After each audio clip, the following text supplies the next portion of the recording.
नमस्कार विद्यार्थ्यांनो, आज आपल्याला ॲस्पिरंट क्लासेसमध्ये तुम्हा सर्वांचं स्वागत आहे. त्यामुळे विद्यार्थ्यांना बऱ्याच मुलांची रिक्वेस्ट होती की थर्ड इयरसाठी 5th सेमसाठी DDSS आणि RCC जो काही सब्जेक्ट आहे सर त्याबद्दल सांगा.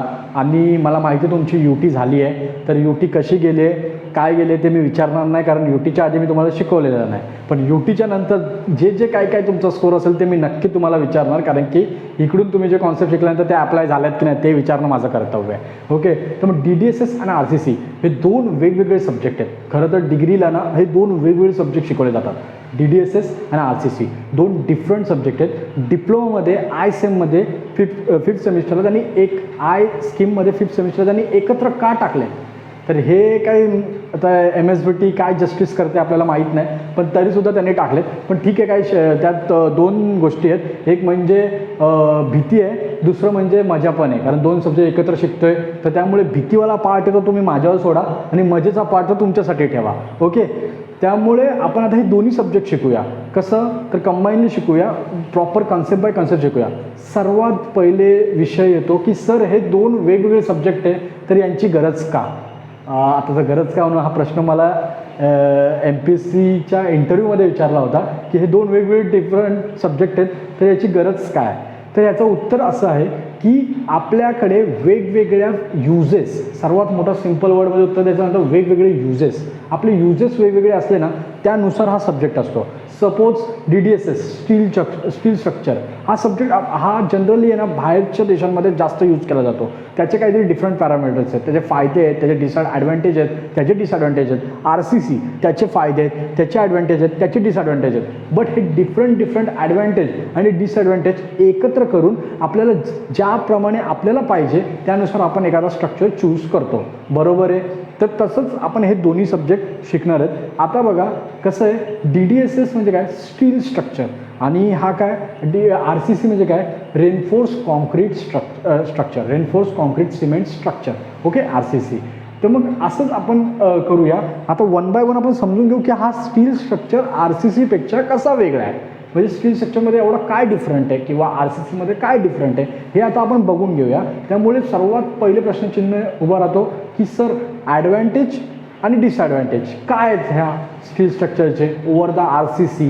तर डिफरंट ॲडव्हान्टेज आणि डिफरंट डिसॲडव्हान्टेज आहेत, ते आपण वन बाय वन करू. तुम्हाला जास्त डीपमध्ये मी सांगेन आणि आपल्या लँग्वेजमध्ये सांगेल, त्यामुळे तुम्हाला एकदम बेटर वेने कळेल. त्यामुळे टेन्शन घेऊ नका, एकदम सिम्पल आणि आपल्या वेमध्ये आपण बोलूया. तर सर्वात पहिले ना याचा जर काय ॲडव्हान्टेज धरायचं झालं ना तर हे लार्ज स्पॅन स्ट्रक्चरसाठी यूज होतो. फॉर एक्झाम्पल RCC बीम आहे, RCCला आपण लॉंग स्पॅनसाठी डिझाईन नाही करू शकत का, तिथे त्या मेंबरमध्ये डिफ्लेक्शन जास्त येतो, आणि डिफ्लेक्शन जास्त आला की तुम्हाला मी बोललो तो क्रीपचा कॉज असतो आणि ते भीती पण क्रिएट करतो. अल्दो तो लोड घेईल पण तो भीती क्रिएट करतो. त्यामुळे लॉंग स्पॅनचा जेव्हा आपण विचार करतो ना तेव्हा आपण स्टीलकडे धाव घेतो. बरोबर आहे, कारण स्टील हा लार्ज स्पॅन स्ट्रक्चरसाठी यूज होतो. बरोबर आहे. सेकंड पॉईंट तुमचा जो आहे ना, डक्टिलिटी, मोर डक्टिलिटी. आता तुम्हाला सांगितलं डक्टिलिटी म्हणजे काय, it is resistance, it is undergo excessive डिफॉर्मेशनच्या अंडरगो जातो विदाऊट लुझिंग इट स्ट्रेंथ. म्हणजे तुम्हाला सांगितलं की तो डिफॉर्मेशन घेतो पण तो सर्वात जास्त लोड घेतो. ब्रिटल आणि डक्टिलचं उदाहरण सांगितलेलं की ब्रिटेल काय करतो, ब्रिटेल सर्वात जास्त लोड घेतो पण तो कमी वेळासाठी घेतो. डक्टिलिटी काय करते, लोड कमी जरी असला तरी तो खूप जास्त वेळासाठी घेतो. त्यामुळे आपण इथं हा डक्टिलिटीचा यूज इथं तुम्हाला सांगितलेला, त्यामुळे याच्यात डक्टिलिटी जास्त आहे. ओके, काय जास्त आहे, डक्टिलिटी जास्त आहे. सेकंड पॉईंट काय आहे तुमचा की सुपरविजन अँड क्वालिटी कंट्रोल. आता बघा कसं असतं, डिझाईन करणारे प्रॉपर डिझाईन करतात. बरोबर आहे, त्यांनी डिझाईन केला, त्यांनी कॉन्क्रीट डिझाईन केला, त्यांनी स्टील डिझाईन केला, सर्व काही डिझाईन केला. बट जे साईटवरचे लोक असतात ते आपल्या, आता आम्ही सुद्धा बघतो कन्स्ट्रक्शन लाईनमध्ये, ते त्यांच्या अकॉर्डन्सनी चेंज करतात, त्यांच्या अकॉर्डन्सनी ते गोष्टी हे करतात. बट स्टील स्ट्रक्चरच्या बाबतीत असं होत नाही. स्टील स्ट्रक्चर हा स्मॉल स्ट्रक्चर असल्यामुळे त्यातला मधला फरक पण आपल्याला परवडत नाही. त्यामुळे स्टील स्ट्रक्चरवर स्ट्रिक्ट सुपरविजन असतो आणि क्वालिटी कंट्रोल असतो, त्यामुळे मटेरियल प्रॉपर वेने भेटतो. हा त्याचा एक तिसरा ॲडव्हान्टेज आहे. त्याच्यानंतर तुमचं आहे डिझायर शेप अँड साईज. बघा RCCमध्ये ना काही सिलेक्टेड शेप्स अँड साईज असतात, त्यांचा आपल्याला रिस्ट्रिक्शन येतो. बट स्टील स्ट्रक्चरमध्ये असं नाही आहे. स्टील स्ट्रक्चरमध्ये आपल्याला जसं पाहिजे त्याप्रमाणे आपण साईज आणि शेप कंपनीमध्ये करू शकतो, मॅन्युफॅक्चर करू शकतो आणि डिफरंट स्ट्रक्चरसाठी यूज करतो, राईट. त्याच्यानंतर आपलं आहे की ऑल फोर्सेस आपले हा कन्सिडर करतो, ऑल फोर्सेस कॅरी करतो. म्हणजे जर तुम्ही विचारलात तर एखादा RCC आणि स्टील म्हणजे कॅरी करतो म्हणजे काय. आता तुम्ही बोलाल की सर कॉलम पण कम्प्रेशन घेतो, कॉलम पण टेन्शन घेतो, बट त्याची ती लिमिट आहे ना ती खूप कमी आहे. आपल्याला त्या कमी लिमिटमध्ये नाही पाहिजे, आपल्याला एका एक्स्ट्रीम लिमिटमध्ये पाहिजे. मग त्यामुळे ऑल फोर्सेस जर कोण घेणार असेल ना एक्स्ट्रीम लिमिटमध्ये सुद्धा तर तो स्टील स्ट्रक्चर आहे. स्टील स्ट्रक्चरमध्ये मग तुम्ही कम्प्रेशन असू द्या, तुमचा टेन्शन असू द्या, तुमचा टॉर्शन असू द्या, तुमचा शेअर असू द्या, तुमची बेंडिंग असू द्या, हे सर्व काही स्टील स्ट्रक्चर कॅरी करतो. आपण लास्ट टाइम फोर्सेसमध्ये शिकलो सॉममध्ये तेच आहे. ते काय सॉमचा लेक्चरसुद्धा बघितला थर्ड इयर वाल्यानंतर काय बिघडत नाही, बघू शकता, काय प्रॉब्लेम नाही. फक्त एवढंच आहे की वेळ असेल तर बघा, हो, नाही तर हा अभ्यास राहायचा आणि तो अभ्यास करायला जायचा. त्यामुळे सध्या जो वेळ असेल त्याप्रमाणे यूज करा. ओके. 4th पॉईंट तुमचा आहे स्पीडी कन्स्ट्रक्शन. आता हा स्पीडी कन्स्ट्रक्शन काय, कॉन्क्रीट आहे. कॉन्क्रीटला आपण जर कास्ट केला तर त्याला सुकायला वेळ लागतो, त्याला टाईम घेतो, त्यांचे काहीतरी ते क्युरिंग पिरियड्स असतात. पुढे सांगेन काय असतं, तो बऱ्याच जणांना माहीत पण असेल. क्युरिंग पिरियड्स असतात त्यामुळे वेळ लागतो. पण स्टीलच्या बाबतीत तसं होत नाही. बोल्ट्स असतात, रिवेट्स असतात, आपले वेल्डिंग्स असतात, पटापट त्याने स्ट्रक्चर उभे घेतात आणि फास्ट इरेक्शन केलं जातं. आता बघा तुम्ही नेव्हीवाले ब्रिज बांधतात जे MESमध्ये, ॲक्च्युली MES म्हणजे मिलिटरी इंजिनिअरिंग सर्व्हिसेस असतात, त्याच्यामध्ये खरं तर या इंजिनियर्सची गरज लागते. आपल्यासारखे जे इंजिनियर्स इथे असतात ते ना हे स्टील स्ट्रक्चर यूज करून आहे ना विथिन 2 दिवसात किंवा एक दिवसात हे स्ट्रक्चर उभे करतात. का करतात, हे स्टील स्ट्रक्चरमुळे पॉसिबल आहे. स्टील स्ट्रक्चरचे काय फास्टनर फिट्स केले, फटाफट स्ट्रक्चर उभा केला, इरेक्ट केला आणि तो स्ट्रक्चर लोड घेण्यासाठी रेडी होतो. मोठे ब्रिज बांधतात. आता तुम्हाला माहिती असेल तर दादरचा एक ब्रिज आहे, आर्मीवाल्यांनीच बांधला आहे, एका दिवसात तो बांधलेला आहे थिंक. तर त्यामुळे तो पण एक आहे की स्टील स्ट्रक्चरचे फायदे आहेत की स्पीडी कन्स्ट्रक्शन, जो की आपल्याला RCCमध्ये भेटत नाही. ओके.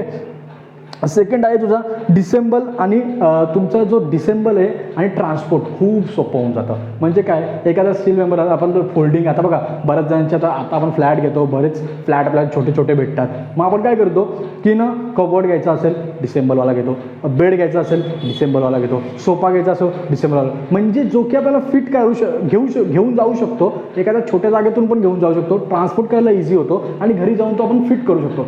तसाच स्टील स्ट्रक्चरचा प्रकार आहे, ट्रान्सपोर्ट करायला इझी होतो आणि आपण तिथं जातो, घरी पर्टिक्युलर ठिकाणी जातो, तिथं जाऊन आपण डायरेक्ट इरेक्ट करू शकतो. ओके. त्याच्यानंतर आहे repair and retrofit of steel structure is simplest.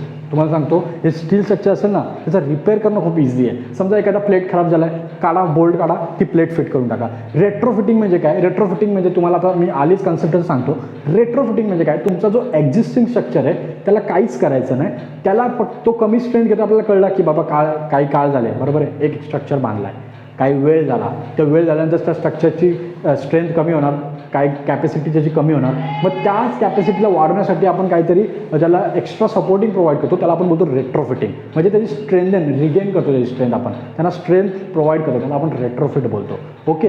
तर हा रेट्रोफिटचा प्रकार आहे, ते सुद्धा स्टील स्ट्रक्चरमध्ये इझी होतं. तर ते कॉन्क्रीट स्ट्रक्चरमध्ये खूप टफ होतं, कारण की तो परत तुम्हाला खोलावं लागतं, त्यात गुटाई ते भरपूर प्रकार आहेत, त्याला खोलावे लागतात. आता आम्ही करतो ॲक्च्युली डिझाईन म्हणून आम्हाला माहिती आहे, ते खोलावं लागतं, त्याच्यामध्ये स्टील टाकावे लागतात, खूप जास्त डिफिकल्ट होऊन जातं. बट स्टील स्ट्रक्चरच्या बाबतीत हे होत नाही. ओके. तर नंतर गॅस रेझिस्टन्स. आता बघा डिफरंट फ्यूम गॅसेस असतात आपल्या ॲटमॉस्फिअरमध्ये, पण ना कॉन्क्रीट आहे ना त्याच्याशी आहे ना करोजन होतो का, कॉन्क्रीटचा डिटोरिएशन होतो, करोजन होतो, हे सगळे त्या गॅसेसमुळे होतो. बट स्टीलला याचा काहीच फरक पडत नाही. स्टील या बाबतीत मात्र एकदम भारी आहे. आता मी काय झालं, हे एखाद्याचं आपण बोलतो ना, एखाद्याचे चांगले पॉईंट हा निस्ता बोलतोय, त्याचा हा शब्द वापरू शकत नाही, त्याच्याबद्दल आपण जास्त बोलतोय, बरोबर आहे. मग आता त्याचे डिसॲडव्हान्टेज पण असतील ना सर, हां आहेत ना, डेफिनेटली त्यांचे डिसॲडव्हान्टेजसुद्धा आहेत. आता स्टीलचे डिसॲडव्हान्टेज काय आहेत ते आता आपण बघून घेऊ. सर्वात पहिलं म्हणजे सगळ्यात महत्त्वाचा म्हणजे माणसाला सगळं चांगलं पाहिजे, पण ना माणसाला त्याच्या खिशाला त्रास झालेला आवडत नाही. आता तुम्ही बोला खिशाला त्रास झालेला म्हणजे काय, म्हणजे त्याला त्याचे पैसे गेलेले आवडत नाही. तसाच हे जर तुम्हाला एवढे फायदे पाहिजेत ना, मग हा कॉस्टली स्ट्रक्चर आहे, म्हणून याची कॉस्ट खूप हाय असते. त्यामुळे याचा हा एक डिसॲडव्हान्टेज की व्हेरी कॉस्टली. आणि कोणताही स्ट्रक्चर डिझाईन करताना आपण एक टर्म नेहमी वापरतो इंजिनियर्स, काय नसेल तरी लिहायला आपण हे नेहमी लिहितो, इकॉनॉमिकल. इकॉनॉमिकल, बरोबर. मग इकॉनॉमिकल हा थोडा पडत नाही काही केसेसमध्ये. ओके. सेकंड वन आहे तुमचा करोजन. आता बघा स्टील आला की करोजन आला, त्यात काय आपण अडवू शकतो का करोजनला? नाही अडवू शकत. करोजन हा त्याचा हेच आहे, म्हणजे गुणधर्मच आहे, तो काही वेळानंतर तो करोजन होणारच, बरोबर आहे. मग त्यामुळे स्टील करोजन, याच्यामुळे करोजनचा एक मोठा डिसॲडव्हान्टेज आहे स्टीलमध्ये. ओके. नंतर इनकम्बस्टेबल टू बर्न. आता बघा इनकम्बस्टेबल म्हणजे काय, जो जळत नाही, म्हणजे जो जळत नाही ना त्याला इनकम्बस्टेबल बोलतो आपण. पण इनकम्बस्टेबल जरी असला ना स्टील, तरी काय होतो, तो जळत नसला तरी त्याची स्ट्रेंथ लूज होत असते. एखाद्या स्टील स्ट्रक्चरला आग लागली तर तो जळणार नाही, पण त्याची ना कालांतराने त्याची स्ट्रेंथ कमी होणार, म्हणून तो एक लॉस आहे की हा आपल्याला दिसत नाही जळताना, पण त्याची स्ट्रेंथ कमी होत असते आणि तो पुढे जाऊन आपल्याला प्रॉब्लेमॅटिक होऊ शकतो, बरोबर आहे. सेकंड काय आहे की स्लेंडर कंप्रेशन बकलिंग होते. आता बघा सर्वात मोठं आहे ना, तुम्हाला मी सांगितलेला काय बोललो, जर बीममध्ये बेंडिंग आली तर त्याला काय बोलतात सांगा, तुम्हीच सांगा. आता तुमच्यासाठी मी बोललेलो फ्लेक्चर किंवा बेंडिंग, आणि तुम्हाला मी दाखवलेला कॉलममध्ये लोड आला त्याला काय बोलतात बकलिंग. आणि हेच स्टील स्ट्रक्चरमध्ये सर्वात जास्त आहे, तो स्टील मेंबर आहे ना बकल लवकर होतो, त्याचा हे लॉस असल्यामुळे तो एक मोठा डिसॲडव्हान्टेज त्याचा आहे बकलिंग. आणि नंतर आहे सर्वात महत्त्वाचा, आता तुम्ही बोलाल की सर मग सगळीकडेच का नाही वापरत, कारण ह्याला स्किल लेबर लागतं. काय लागतं? Skill labour. RCCमध्ये ना नाक्यावर जावा, 4-5 माणसं उचलून ना त्याला काम सांगा, हे करा, तो करेल. बट ना स्टील स्ट्रक्चरसाठी त्याला प्रॉपर नॉलेज असायला पाहिजे, आधीपासून त्याला माहीत असायला पाहिजे, कशा गोष्टी केल्या जातात ते माहिती असायला पाहिजे. म्हणून कारण की तो MM मधला पण फरक तिकडे चालत नाही स्टील स्ट्रक्चरमध्ये, मग त्यामुळे त्याला स्किल लेबर लागतात आणि ते स्किल लेबर आपल्याला भेटत नाही. त्यामुळे हा अजून एक याचा डिसॲडव्हान्टेज आहे. असे डिफरंट डिसॲडव्हान्टेज आहेत आणि ॲडव्हान्टेज आहे. आता काही ठिकाणी स्किल लेबर असतील तर तिकडे स्टील स्ट्रक्चर आपण यूज करायला जाऊ, काही ठिकाणी स्किल लेबर नसतील तर मग तिथं काय करायचा, RCC वापरायचा. असं आपल्या वेगवेगळ्या यूजनुसार आपण स्ट्रक्चर डिझाईन करतो. म्हणून ॲज अ इंजिनियर आपल्याला प्रिस्ट्रेस पण माहिती पाहिजे, आपल्याला RCC पण माहिती पाहिजे, आपल्याला स्टील स्ट्रक्चर पण माहिती पाहिजे, बरोबर का नाही? चल बरोबर, तुम्ही बरोबर बोलणार नाही कारण तुम्ही तिथे येत ना, म्हणून मी बोललो मीच बरोबर. ओके. तर कसं असतं, आता पुढे ना डिफरंट आहे ना कंपोनंट. स्टीलनी बनलाय बोलल्यानंतर ऑब्वियस काहीतरी तुम्हाला सांगायला लागेल. तर तुमच्या आता ना तुमच्या स्क्रीनवर येईल, मी थोडं बाजूला तुमच्या स्क्रीनवर येईल, ते डिफरंट जे आहेत ना ते हे मटेरियल आहेत. आता सर्वात पहिला त्याच्यामध्ये येतो तुमचा steel tower, right. Steel tower. Sir मी दिसतोय या मुलांना, मी इथे थांबू? ओके, सरांची परमिशन घेणं गरजेचं आहे, नाही तर मग आपला व्हिडिओ होणार नाही ना शूट. त्यामुळे स्टील टॉवर, बरोबर आहे. हा स्टील टॉवर जो दिसतोय ना तो तुम्हाला खूप जास्त महत्त्वाचा आहे, कारण की याच्यानेच जातं. आता बघा हे कुठं वापरतात जनरली, ट्रान्समिशन त्या लाईनला हे जनरली वापरतात, इलेक्ट्रिसिटीचे पोल्स असतात ना तिथे वापरतात. स्टील वॉटर टँक, आता ह्याच्यात काय सांगायला नको, जसा कॉन्क्रीटचा, जसा प्लास्टिकचा, जसा मातीचा, तसा हा स्टीलचा वॉटर टँक. ओके. नंतर तुमचा आहे स्टील ब्रिज. तर स्टील ब्रिजमध्ये आहे ना तो सस्पेन्शन स्टील ब्रिज आहेत, आता डिफरंट स्टील ब्रिज आहे. आणि सर्वात जो कुठला असेल ना केबल स्टे ब्रिज, तो आहे ना सर्वात स्ट्रॉंग आणि सर्वात जास्त लोड घेतो. वर्ली सिलिंग जो आपला आहे ना मुंबईचा वर्ली सिलिंग, तो तिकडचाच आहे आपला, समजला. तर त्याला बोलतात सर काय झालं, ओके सगळं चाललं आहे, ओके. तर वर्ली सिलिंग आहे ना तो तिकडचंच आहे, तिकडचा बेस्ट एक्झाम्पल आहे. ओके. नंतर स्टील कॉलम. आता बघा तुम्हाला बोलू स्टील बीम आहे, स्टील कॉलम आहे, तसा हा स्टील कॉलम. ओके. हा स्टील कॉलम आहे, तो आपण यूज करतो, राईट. सेकंड आहे स्टील चिमणी म्हणजे काय, जनरली जे आपले फॅक्टरीचे असतात ना, फॅक्टरीच्या त्यातून धूर काढण्यासाठी, इथं तुम्हाला दिसतंय धूर काढण्यासाठी असतं ना, ते जनरली स्टीलचे असतात. ओके. सेकंड तुमचं आहे, आता हे झाला, याच्यातून आहे ना बिल्डिंग फ्रेम बनते. आता बिल्डिंग फ्रेम म्हणजे काय, कॉलम्स, बीम आणि जे डिफरंट एलिमेंट्स आहेत त्यांना धरून जे बनतं त्याला बिल्डिंग फ्रेम बोलतात. त्यात कॉलम पण येतं, बीम पण येतो, फुटिंग पण येते, डिफरंट एलिमेंट्स येतात, त्याला बीम बोलतात. आता ना तुम्हाला बे म्हणजे माहिती का, पोर्टल फ्रेम. पोर्टल म्हणजे काय, बघा ही आहे ना, ही सिम्पल, हिला पोर्टल फ्रेम बोलतात. त्यातले हे कॉलम असतात तुमचे, हे बीम असतात, अगेन हा कॉलम असतात, ह्याला एक पोर्टल बोलतात, त्याला बे बोलतात, राईट. नंतर तुझा सेकंड तुझा आहे ते म्हणजे section, type of section use. आता बघा हे स्टीलमध्ये ना डिफरंट सेक्शन यूज केले जातात. सर मी मध्ये येऊ का, म्हणजे पोरांना तर झालं असेल तर ओके.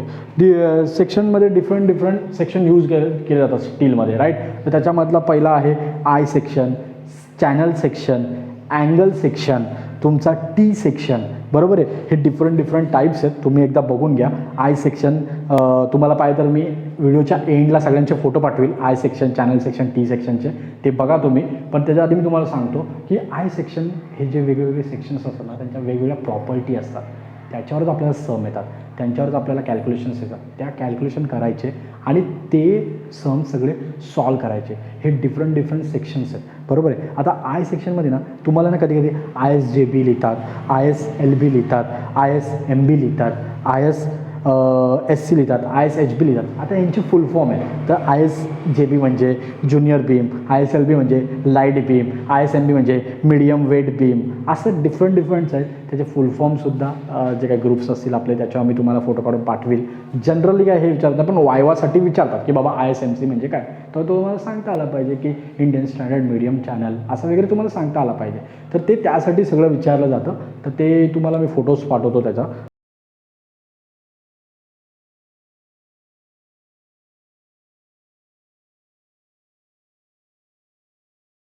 पुढचं आपण ना ग्रेड शिकूया. ग्रेड काय असतं, स्टीलमध्ये ना ग्रेड्स असतात ना, ते कधी पण आहे ना स्टीलमध्ये एकच गोष्ट लक्षात ठेवायची, FU असतो स्टीलमध्ये. काय असतो स्टीलमध्ये ना आपण अल्टिमेट दिसतो. आता ते पुढच्या तुम्हाला मेथडमध्ये सांगेल की अल्टिमेट आणि इल्ड काय, कारण की पुढे आपण ते शिकतोय की लिमिट स्टेट ऑफ कोलॅप्स, त्याच्यामध्ये समजेल. फक्त एक गोष्ट इथे लक्षात ठेवायची आहे, म्हणजे तुम्हाला सांगतोय. समजा सर इथंच लिहितो, FE 415 आहे ना, तर त्याचा FU आहे ना 415 असतो अल्टिमेट. कारण स्टीलमध्ये सगळं अल्टिमेटवर बोलतो आपण. स्टील हा असा मेंबर आहे त्याला आपण इलॉंग होऊन देतो, कारण आपल्याला माहिती आहे स्टील लोड घेणार, जो स्टील मेंबर आहे ना तो लोड घेणार, त्यामुळे आपण त्याच्या अल्टिमेटल्या गोष्टीवरच बोलतो. त्यात आपण शिकू का अल्टिमेटच्या गोष्टीवर बोलतात. ओके, हे डिफरंट ग्रेड्स आहेत ते संपवलेत. आता हे IS कोड, तुम्हाला IS कोड खरं तर गरजेचे नाहीत पण माहीत असायला पाहिजे की IS 800 जो असतो तो आपण स्टीलसाठी वापरतो. ओके, 875 असतो तो आपण लोडसाठी वापरतो. ओके, जनरली हे वायवामध्ये विचारतील. समजलं, 800 स्टीलसाठी, 875 लोडसाठी. Different IS code, different conditions असतात त्याच्यामध्ये, ते आपण वाचतो आणि डिझाईनसाठी आपल्याला त्याची हेल्प होते, राईट. तर सगळ्यात आता तुमचा ते आहे. तर त्या लोडचा मी विषयच काढला तर बोलून टाकतो. टाईप ऑफ लोड्स असतात 875मध्ये ना, टाईप्स ऑफ लोड आहेत तुमचे. तर त्यातला ना पहिले डेड लोड असतो 875 पार्ट 1 डेड लोड, बरोबर आहे. त्याच्यानंतर असतो तुमचा live load 875 part 2 live load. तर डेड लोड म्हणजे काय, जे तुमचे ज्या मुव्हेबल वस्तू नाही आहेत, ज्या मूव्ह होत नाही, म्हणजे निर्जीव आहेत इन शॉर्ट, किंवा मूव्ह होणार नाही आहेत, तर त्या तुमच्या डेड लोडमध्ये कन्सिडर होतात. तुमचे कपबोर्ड झाले, फ्रीज झाला, तुमची अलमारी झाली, तुमच्या भरपूर गोष्टी ज्या काही मुव्हेबल नाही आहेत त्या आहेत डेडमध्ये. ओके, लाईव्हमध्ये काय, जो आपला जे आपण सजीव लोक आहेत ना, जे चालतात, तर त्याचा हा लाईव्ह लोड आहे. त्याच्यानंतर असतो विंड लोड, हा पार्ट 3 आहे, 875 पार्ट 3. विंड लोड म्हणजे काय, जो खरं तर आपण बोलतो ना हवेमध्ये, पाण्यामध्ये, आणि जे काही निसर्गाच्या जे काय आहेत पंचमहाभूते काय असं बोलतात त्याला, माहीत नाही मला, पण त्यांच्यामध्ये खूप जास्त ताकद आहे. तशी ही हवा आहे ना त्याच्यामध्ये खूप जास्त ताकद आहे, त्यांचा पण आपण लोड कन्सिडर करतो स्ट्रक्चर बांधताना, म्हणून विंड लोड असतो. त्याच्यानंतर स्नो लोड, जर तुम्ही बर्फाळ प्रदेशात गेला तर तिथं स्नो पडतो, म्हणजे त्याचा स्नो लोडसुद्धा आपण कन्सिडर करतो डिझाईन करताना. आणि त्याच्यानंतर आहे सेस्मिक लोड म्हणजे काय की अर्थक्विकमुळे जे होतं ना त्याला आपण बोलतो सेस्मिक लोड. अर्थक्विकमुळे व्हायब्रेशन्स होतात, काही होतात स्ट्रक्चरमध्ये, तर सेस्मिक लोड होतं. ते अर्थक्विक आहेत म्हणजे डिफरंट पार्टमध्ये, झोनमध्ये आपण डिवाईड केले आहेत, आणि त्या झोननुसार त्याच्या डिझायनिंगच्या क्रायटेरिया वेगवेगळे असतात. ओके, तर त्यात part 1, part 2, part 3, part 4, part 5 असे आहेत. तर तुम्हाला तरी थोडी असा आयडिया देऊन ठेवले की बाबा असे झोन्स असतात. ओके, आपण आहे ना सर्वात पहिले ना लास्ट टाईम काय झालेलं की आपलं जे इम्पॉर्टंट आहे ना ते थोडं राहून गेलेलं, म्हणजे ते गॅन्ट्री गर्डरचा जो पार्ट आहे तो आपण शिकूया पहिले. गॅन्ट्री गर्डर म्हणजे 2 प्रकार आहेत ना, क्रेन आणि गॅन्ट्री गर्डर. तुम्ही मला फोटोमध्ये बघू शकता. क्रेन म्हणजे काय माहिती आहे का, जनरली ना आपण बघा ते पळस करायला जाताना बघा ते लोडिंग अनलोडिंग करत असतात बघा, त्याच्यावरून जो मटेरियल लोड केला जातो, नंतर तो मटेरियल तिथे कुठेतरी पर्टिक्युलर लोकेशनला जातो आणि तो अनलोड केला जातो. तर तिथे हा जनरली गॅन्ट्री आणि क्रेन गर्डरचा यूज केला जातो. म्हणजे ना गॅन्ट्री कशाला बोलतात, तर बघा सर इकडे दिसेल, इथे काढतो, त्याचं गॅन्ट्री कशाला दिसेल. आता बघा हे आय सेक्शनचे 2 कॉलम आहेत. ओके, बरोबर आहे. तर त्याच्यावर जो ह्यो असा उभा असतो आणि त्याला जो हुक असतो, ओके.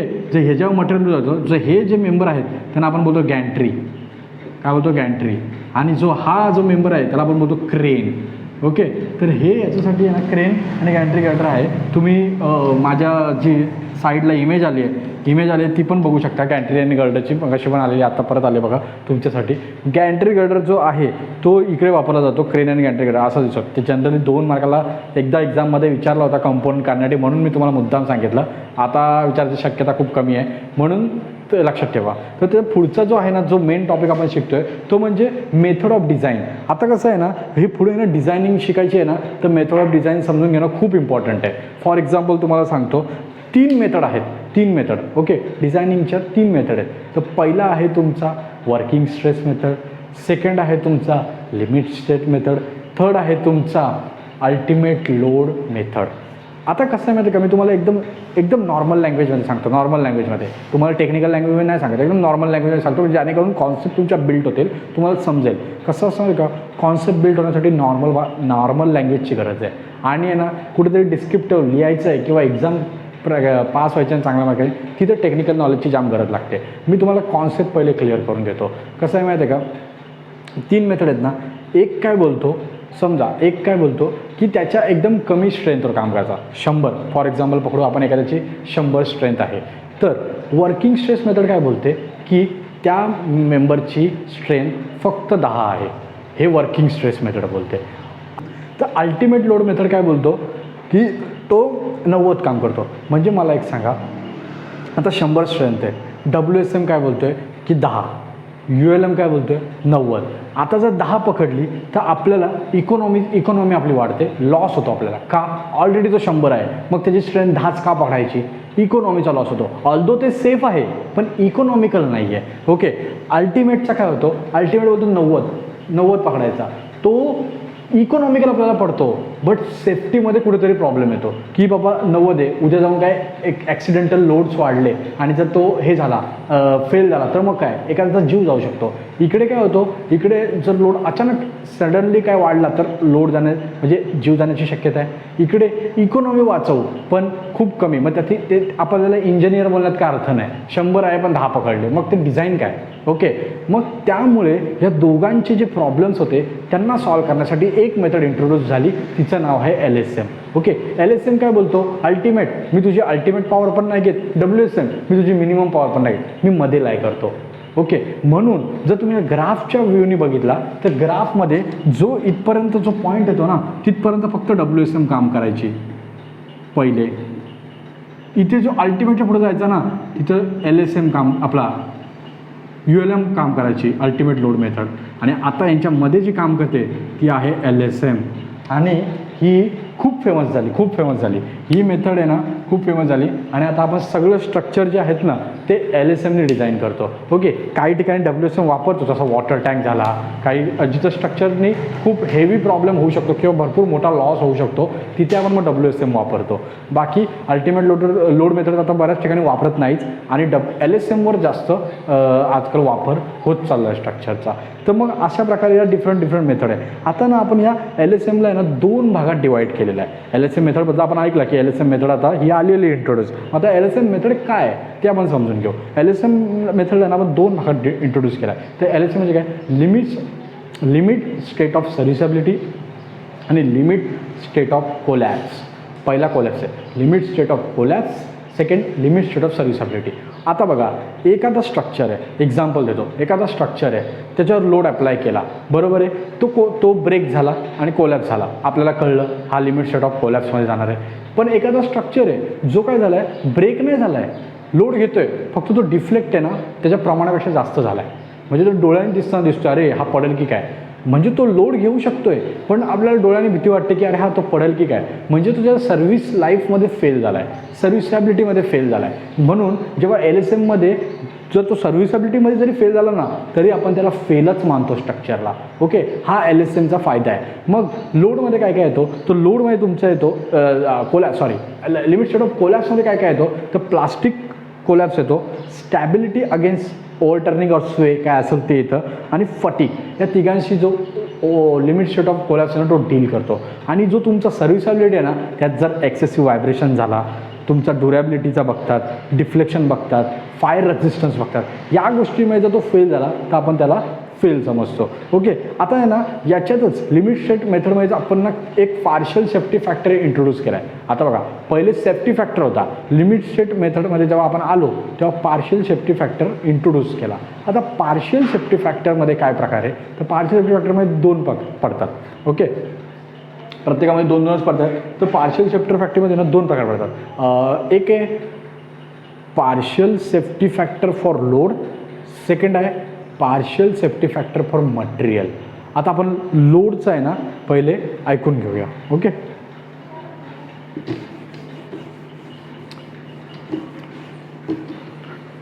लोडचं ऐकून घ्यायचं का नाही? मग कसं काय चाललं आहे? ड्युटी झाली का? झाली ना, मगाशीच सांगितलं, झाला आपल्या युटीचा टॉपिक. डबल युटीचं बरोबर मी बोलतोय, म्हणजे युटीचं मला जास्तच तुमच्या टेन्शन आलं वाटतं, तुमच्याशी जास्त. चला बघा, पार्शियल सेफ्टी फॅक्टर PSF समजेल ना. पार्शियल सेफ्टी फॅक्टर मी जरा बोललो ना तुम्हाला, मी आळशी जरा शॉर्टकटच जास्त लिहितो.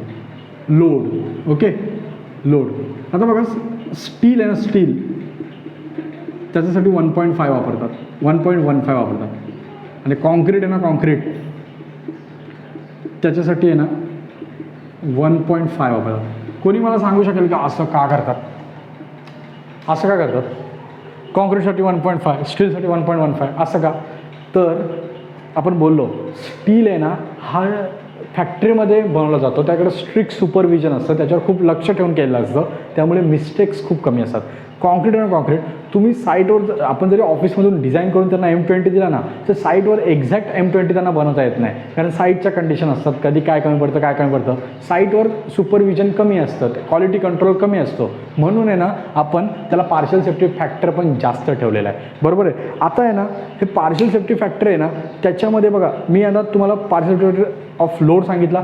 आता partial safety factor of me material येतो. तर मटेरियलमध्ये आहे ना एक टेबल बघा, माझ्या समोर एकदम तुम्ही टेबल आला असेल तर टेबलमध्ये ना काय तुम्ही नीट बघून घ्या. टेबलमध्ये आहे ना resistance govern by yielding, resistance of member buckling, resistance govern by ultimate stress, आणि हे रेझिस्टन्स ऑफ कनेक्शन दिलेले आहेत. त्याच्यामध्ये bolt, friction, bolt, bearing, rivet आणि वेल्ड दिलेलं आहे.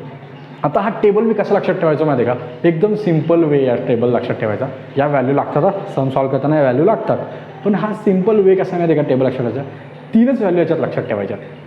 मग सर बोलतात एवढ्या व्हॅल्यू तुम्ही 3 कसे बोलतात? बघा 3 कशा, एक 1.1 आहे बरोबर आहे, एक 1.25 बरोबर आहे, आणि एक 1.5 राईट. आता आपण काय करायचं माहिती आहे का? 1.1 कुठे कुठे फक्त 2च ठिकाणी आहे. जर तुम्ही नीट बघितलं असेल टेबल तर 2 ठिकाणी बघा. टेबल नीट बघा, तिथं इल्डिंगमध्ये आणि बकलिंगमध्ये. Yielding resistance, again yielding resistance govern by yielding आणि रेझिस्टन्स गवर्न बाय बकलिंग, याच्यामध्ये 1.1 आहे. आणि एक 1.5 तो कुठे माहिती आहे का? नीट बघा, वेल्डमध्ये, फील्डमध्ये आहे. बरोबर आहे, बरोबर बोलतो बघा. वेल्डमध्ये, फील्डमध्ये 1.5 आहे. फील्डमध्ये कसं असतं, ॲक्युरेसी कमी असते म्हणून त्यांनी 1.5 दिला आहे. ओके, तर हे 3च व्हॅल्यू लक्षात ठेवायचे. एक 1.1 आहे जो की इल्डिंग आणि बकलिंगमध्ये आहे सर, बरोबर 1.1, आणि बाकीचे 1.25 1.25 1.25 1.25 आहे, आणि फक्त एक 1.5 आहे जो वेल्डमध्ये, फील्डमध्ये आहे. ओके, ह्या अशा बेसिक गोष्टी आहेत, थेरी आहे. आता आपण पूर्णपणे थेरी शिकलेलो आहे. आता आपण पुढच्या चॅप्टरकडे जाणार आहे. पुढच्या चॅप्टरमध्ये सुद्धा थेरी आहे, डिटेलमध्ये बघू, चांगल्या वेने सम सॉल्व करू, आणि मस्त एकदम इझी वेने आपला DDSS आणि RCC आहे. मला असं वाटतं खूप सोप्पा आहे. पासिंगसाठी तर सगळ्यात जगातला सगळ्यात सोप्पा टॉपिक काय असेल तर हे म्हणजे सब्जेक्ट DDSS आणि RCC आहे. त्यामुळे आपण हा सब्जेक्ट शिकू. असाच तुम्ही कनेक्टेड राहा. आपण सगळी टॉपिक टाकू, आणि कसं थोडा वेळ लागतो आहे पण आपण त्याच्यावर आपला जे तुमचं सेमिस्टरपर्यंत अटॅक करू. ओके, आणि आपण पास होऊ, काय टेन्शन घेऊ नका. चला भेटू मग नंतर.